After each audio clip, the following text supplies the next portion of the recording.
Taya manuia mai lau Samoa Entertainment TV ya pia. Ole mtangadwengo leo ya haufi ai malfalpuipui. Mtangadwengo famsinonga malona pulenga. Ole mtangadwengo soifua maloloina. Male mtangadwengo ainga. Leo mai fata Silvaso talwai fatala noa la tofufua ngai awala. Italia tuai fafita uli ufuala au fasaina masawanga. Peitai. Ifa mamonga ole nafa atasinga mai leitu lawan mtangadwengo leo. Ole taua ole feiloa e ua mawhaiai o Leilua e leisi mtanga renga le mtawhai oi mga renga leisi. Ai ole sila fia o isi mai loa ai vaenga tonu ole whaatinonga o lato ngā renga so tai male whaafita uli. Ole taliatua leo mal whaamsinonga ole tūlanga whaatino. Ai ole whaatino matau ave ele o mawhai o na whaawa waipea nā swinga. Ole soifua maloloina. O tonga fiti ole mata ituina mai le amatanga.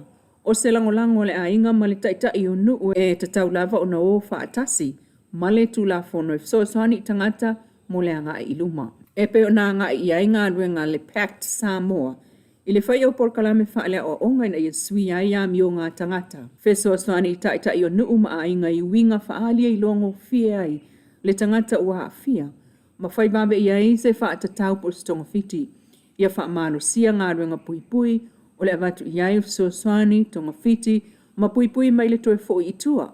Ma wha mautino e mawai a inga matangata taitua tasi awanoa i tonga fiti sao ma le taimi ia sao.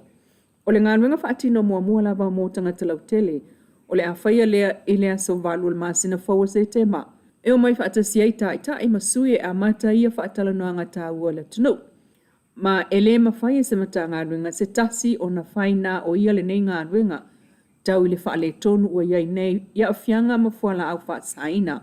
Tau le whaale tonu ua iai nei ia awhianga mai fuala au whaasaina.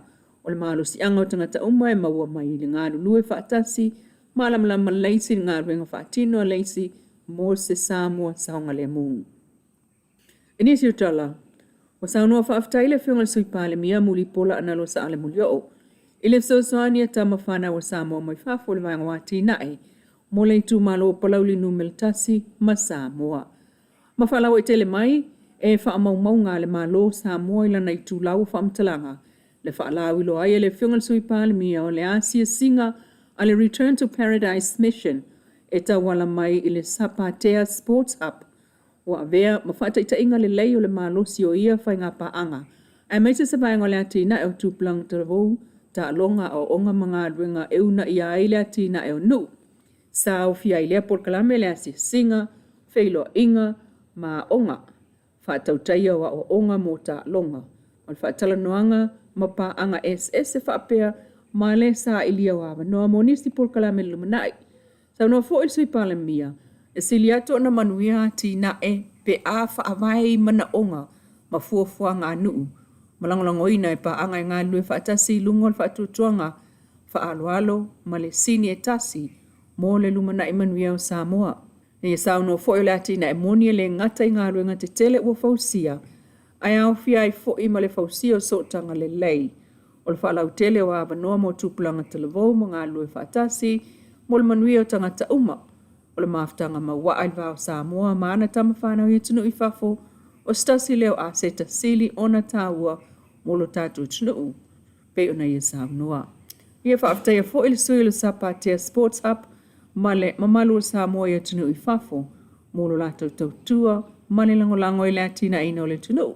Mato e whaamao ni ai le langolango le malo i tamu whainga uma. E whaamalo si ai whainga pa anga e manui ai tūpulanga, mo a fio anga o nei mātai au. Na i whaatawa fo i le ngā ruenga whai whaatasi mal pulenga tangata tā whao mai mua mai fafo, male mta ngā ruenga o a inga maanga fisota ai. Mai palemene le vai aso taluai le ana langolango inai. E le taitai o le tu o ngai le malo sunga atu le epasai le malia le nga oi. Le fina ngalo le palemia ina ia whaatupu le file mu mai e sao noa. E au fo ilona fina ngalo le sao noa ngale fionga le palemia peitai. E le tu ua lava lo la tau tiu te tau ave o le angai o le malo e whautua i mea le lei ai Samoa. E tu o lalo i le malo ini mata upu ua manatu la tau e ao ina to e sila to toa i aile malo a ole ila aloa i ana ngā ruenga whaatino. Le vesta luain to e whaamana tuai, e le fionga le palemia, la uli al mali e toa, pulata I vau le watea pulata I vau Forse Schmidt. Le sunga atu le epa, wa la wiloa o na ala ia Samoa, wa iloa fo ia na ngāruenga na whai mo le tunu e le lilo I le langi mea umana ia whaia, ai sei whai le taimi, mo le vaenga wha upu whai o lo taita ia nei le malo. Ta talo le palemia, ili aulangolango umal vaenga wha upu whai el wha tuatua le tua Samoa o tasi po le whaas, ina ia tausia le mamalu, ma le whaalo alongia o tamali anga o tangata, ta atia ia upu tau whai ma la fonga tau whaaleanga, ai tausi le nofo whaalofani, ma le ngā nunu e whaatasi. Tala nao nei tai au mai lau Samoa Entertainment TV a pia tulilo mai tala yo vai whanua I le fiafia na nei.